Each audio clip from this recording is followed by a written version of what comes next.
Hi friends, చాలా రోజుల తర్వాత మనం కొన్ని సామెతల గురించి తెలుసుకుందాం. ఎందుకంటే ఇప్పుడు సామెతలను చెప్పేవాళ్ళు లేరు. వెనకట చాలామంది ఇంటి పక్కకున్న తాతలు, అమ్మమ్మలు, నాయనమ్మలు, స్కూల్లో పోతే టీచర్ కూడా చాలా సామెతలు చెప్పేవారు.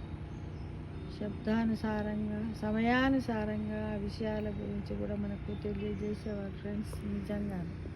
కానీ ఇప్పుడు అది చెప్పేవాళ్ళు మనకు లేనే లేదు. కాబట్టి మనమే ఇలా ఎవరైనా వీడియో రూపంలో చేస్తే తెలుసుకుందాం. దాదాపుగా మరుగున పడుతున్నటువంటి దాదాపు 200-300 సామెతలు ఉన్నాయి. దాంట్లో కొన్ని మీకు చెప్తాను. 10 సామెతలతో ఒక్కొక్క వీడియో చేసుకుందాం. ఓకేనా ఫ్రెండ్స్? అంత్యనిష్ఠూరము కన్నా ఆది నిష్ఠూరము మేలు. అంబలి తాగే వారికి మీసాలు ఎగబెట్టేవారు కొందరా, అడిగేవాడికి చెప్పేవాడు లోకువ. అత్తలేని కోడలు ఉత్తమురాలు, కోడలు లేని అత్త గుణవంతురాలు. అనువుగాని చోట అధికుల మనరాలు. అభ్యాసం కూసు విద్య. అమ్మబోతే అడివి, కొనబోతే కొరివి. అయితే ఆదివారం కాకుంటే సోమవారం. ఆలు లేదు, చూలు లేదు, కొడుకు పేరు సోమాలింగం. ఇదందరం విన్నాం. ఇంట్లో ఈగల మూత, బయట పల్లకిల మూత. ఇల్లు కట్టి చూడు, పెళ్లి చేసి చూడు. ఇంట గెలిచి రచ్చగెలు.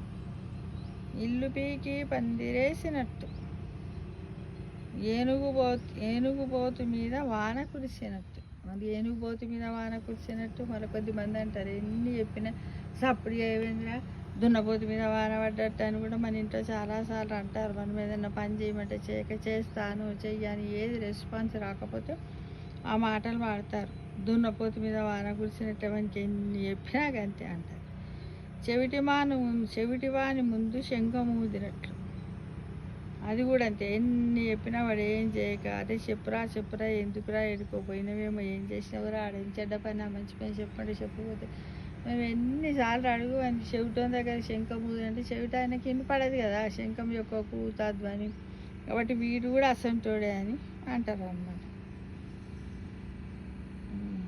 కందకు లేని దురద కట్టి పీటకి ఎందుకు. కంద అంటే కంద ఉంటుంది ఒకటి, ఉంటుంది దాన్ని, ఆ దుంప యొక్క సహజ లక్షణం అనమాట. ఆ కందను ముట్టుకుంటే మనకు దురద వస్తుంది అన్నమాట. అందుకోసం ఏమంటారంటే కందకి లేని దురద కత్తిపీటకి ఎందుకు. కత్తిపీటకి ఏం దురద పెట్టదు కదా, ఎందుకంటే అదొక వస్తువు కాబట్టి దానికి ఏమి కాదు కదా.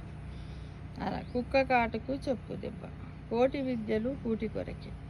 నీరు పళ్ళ మెరుగు నిజము దేవుడేది.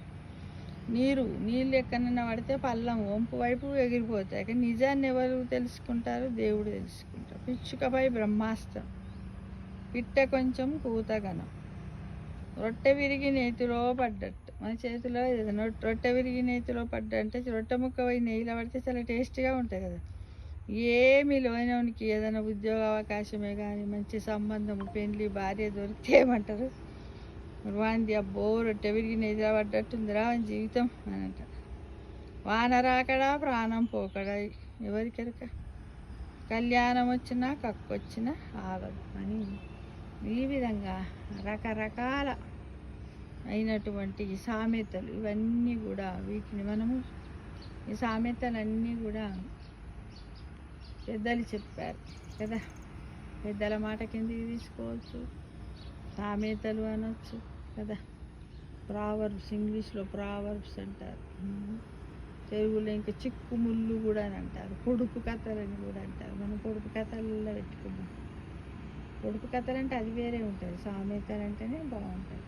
ఓకేనా ఫ్రెండ్స్? ఈ విధంగా అందరూ చాలా సేకరించి వీడియో రూపంలో పెట్టండి ఫ్రెండ్స్. చూడండి అబ్బా, ప్లీజ్ మళ్ళీ ఒకసారి మన గార్డెన్ చుట్టూ ఇవి కలమంద పక్క పొంటి కింద దవనం చెట్టు చూడండి ఎలా ఉంది, బాగుంది కదా.